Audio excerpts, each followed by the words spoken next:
네, 안녕하십니까. 미국이 대만에 지대한 미사일을 팔았는데 여기서 한국이 일부 채널에 등장하고 있습니다. 미국의 지대한 미사일은 매우 뛰어난데 왜 대만뿐 아니라 다양한 채널에서 한국에 대한 의견이 등장하고 있으며 대만은 미국과 무기 계약을 체결했음에도 뜻밖의 미국 소식에 대해 놀랐고 한국을 언급했나 궁금한데요. 우선 대만이 중국의 침공 가능성에 대비 미국으로부터 하픈 지대한 미사일을 대량 구입할 예정이라고 블룸버그 통신이 17일으로 보도했습니다. 소식통에 따르면 지난 2020년 미 의회가 승인한 하픈 미사일 400기 판매가 조만간 완료될 것인데요. 앞서 미 국무부는 2020년 10에서 11월 3차례에 걸쳐 대만에 첨단 무기를 대규모로 수출하겠다는 국방부 계획을 승인, 중국의 거센 반발을 불러일으킨 바 있습니다. 당시 자오리 전 대변인은 동북아의 영내 평화를 해치는 미국의 행위를 규탄한다고 강력 반발했죠. 당시 무기 판매 목록에는 하픈 해안 방어 시스템 100대 등이 포함됐습니다. 이 발사체 1대당 하픈 블록 지대한 미사일 47K를 발사할 수 있습니다. 이는 약 2조 5천억 원 규모로 하픈 생산을 맡은 미 보잉사와 계약을 해 납품을 진행하게 됩니다. 이번 발표의 구매자가 누구인지는 명시되지 않았으나 복수의 소식통은 대만을 위해서 미 해군이 발주한 것이라고 설명했다고 블룸버그는 전했습니다. 이러한 판매 배경에는 여러 가지가 있지만 최근 중국은 계속 대만 섬을 에워싸는 훈련을 해왔습니다. 최근에도 중국함이 대만을 위협하러 대만 해협에 출몰하자 미국 이지스함이 대응 출격을 했습니다. 미 CIA 등 정보당국은 짧게는 2025년부터 중국의 침공이 예상된다고 길지 않을 것이라 답변한 바 있으며 현재 러시아 전쟁을 지켜본 중국 입장에서는 대만 침공을 시뮬레이션하는 과정이라 할 수 있습니다. 또한 중국은 붕어빵 찍어내듯이 항구에서 함정을 동시에 15척을 건조하는 모습도 보이고 있는데 미군에서도 이러다가 2035년경에는 중국이 미국의 핵윤력을 초월한다는 보고서가 나올 지경이 됐습니다. 이러한 분석은 주식의 대가 워렌 버핏에게도 TSMC 주식 41억 달러를 전량 매도하게 했습니다. 관계자들에 따르면 워렌 버핏은 TSMC 기업 가치를 매우 높게 평가해 5조 원이나 사들였으나 뭔가 정보를 입수한 뒤에 대만 정세를 낙관할 수 없다면서 TSMC를 다소 빠른 기간에 내다 팔았습니다. 버핏치고는 거의 단타를 친 거나 다름없을 정도로 긴급하게 주식을 매도해버린 모습입니다.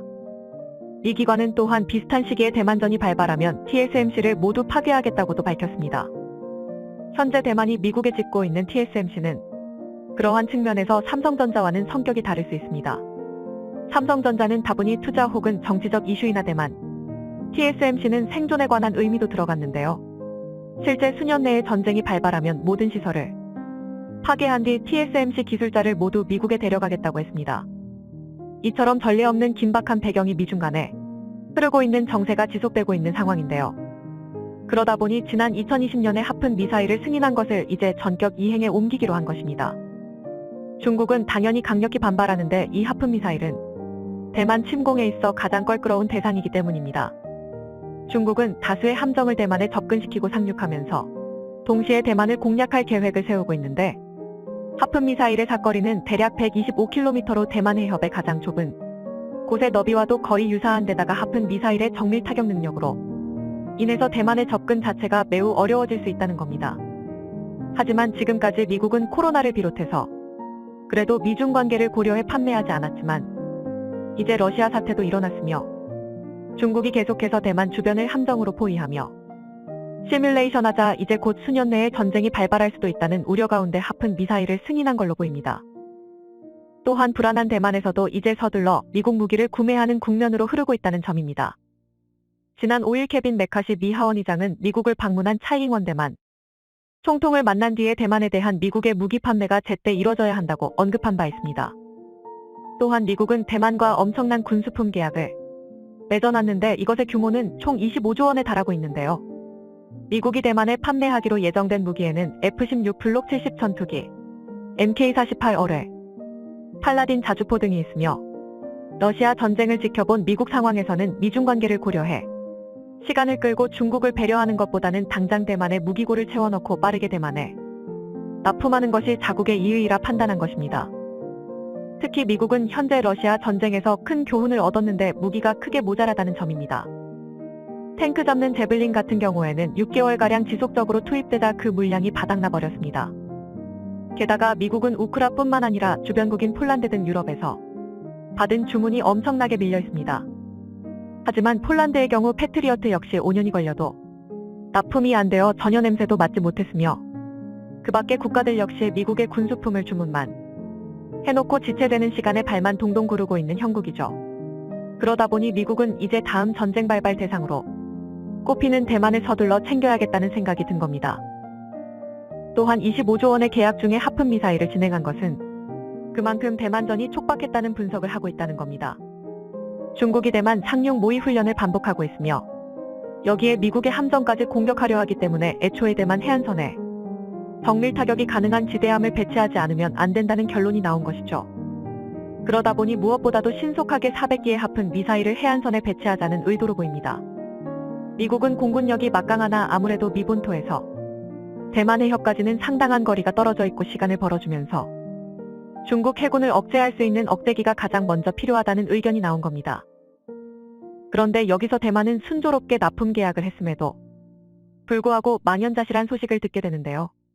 미 국방부가 보잉과 맺은 계약에서 하품 블록 미사일 400기가 2029년 3월에 생산 완료된다는 겁니다. 2029년이면 지금보다 6년이나 뒤이기 때문에 이는 매우 늦어지는 타이밍이라 할 수 있는데, 이러한 소식이 나가자 군 관련 각종 채널에서는 그 사이에 전쟁 나겠다는 우려가 나오고 있습니다. 이 매체 블룸버그는 지난해 말 기고를 통해서 미국은 전쟁할 준비가 안 되었다고 일갈했습니다. 그러면서 이번 러시아 전쟁을 보면 미국의 군수물자는 전쟁할 정도의 물량이 안 된다고 지적한 겁니다. 미국 군수물품 자체도 모자란데 여기서 신규로 더 많은 물량을 원활하게 공급하는 건 불가능하다고 한 겁니다. 매체는 냉전 시대를 지나가면서 유럽은 물론이고 미국조차 국방 생산력이 크게 약화되었고, 반면 중국은 군의 현대화를 비롯해 각종 군수품 생산 가동력이 크게 증가했다고 한 것입니다. 앞으로 10년 내로 중국은 미국보다 다양한 군사 자원에서 미국을 숫자상으로 역전하게 됩니다. 특히 동서고금을 막론하고 전쟁에서 가장 중요한 것은 물량이라는 이야기가 있을 정도인데, 2차 대전에서 미국이 승리한 것은 물량이 비교가 안 되게 많았기 때문에 승리를 가져간 것이지만, 이제 중국과는 물량이 비슷하거나 오히려 미국이 밀리는 정도라 전쟁의 부하가 걸린다는 겁니다. 중국과 전쟁을 해서 이기긴 하더라도 상당한 손실이 발생한다는 시뮬레이션도 나온 상황이죠. 또한 대만의 하품 미사일은 2029년까지 순차적으로 과연 납품이나 제대로 되겠냐는 것입니다. 실제 미국과 독일 등 이번 우크라 전쟁에서 다수의 강대국이 군수물품 생산이 지연되고 납품이 취소되기도 했습니다. 가장 다급한 폴란드조차 결국에는 모든 걸 포기하고 한국에 25조 원가량 군수품 계약을 했던 것이며, 폴란드는 예정 배송일보다 빠르게 K9 자주포를 배송받고 매우 만족한다며 고개를 끄덕였습니다. 디펜스 매거진에서는 사실상 이렇게 무기를 공급할 국가는 한국밖에 없다고 설명하기도 했습니다. 그러다 보니 대만에서도 미국은 너무 늦다, 그러니 한국의 도움이 필요하다는 의견이 나올 만한데요. 또한 한국도 전 세계에서 7에서 8번째로 지대함 미사일을 개발해 하품급 성능을 충분히 내고 있습니다.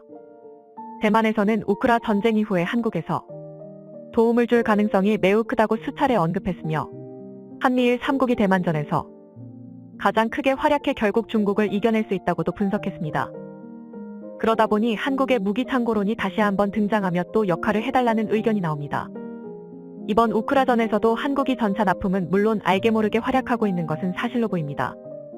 나토 총장도 한국 보고 무기를 지원하라고 했으며, 한국은 국방력을 가장 증강시킨 국가 중 하나입니다.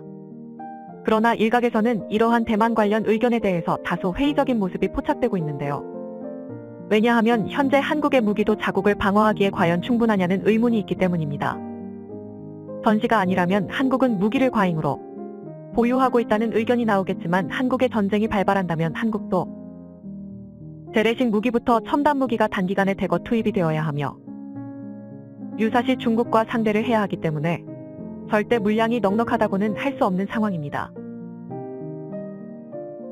미국도 현재 한국의 우회로를 통해서 포탄을 비롯 다양한 무기들을 지원해달라는 의견을 보냅니다만, 대만전이 발발한다면 역시 한국이 무기창고로서 역할을 해야 하는지에 대한 의문이 드는 것이겠죠. 또한 이번 전쟁에서 틈만 나면 한국의 무기 지원을 요청하는 다양한 국가들이 부담스러워집니다. 한국은 휴전국가이며 지정학적으로 매우 타이트하며 전쟁 발발 시 심각한 위기에 처할 수 있습니다. 따라서 일각에서는 대만에 공급할 무기가 한국에 과연 있냐는 의견도 나오는 등 갑론을박이 지속되고 있습니다. 미중 갈등이 격화되고 있으며 전쟁도 언급되는 만큼 한국도 고민이 깊어지는 순간이 도래할 수 있습니다. 시청해주셔서 감사합니다. 영상이 도움이 되셨다면 구독과 좋아요 부탁드리며 다음에 더 유익한 영상으로 찾아뵙도록 하겠습니다.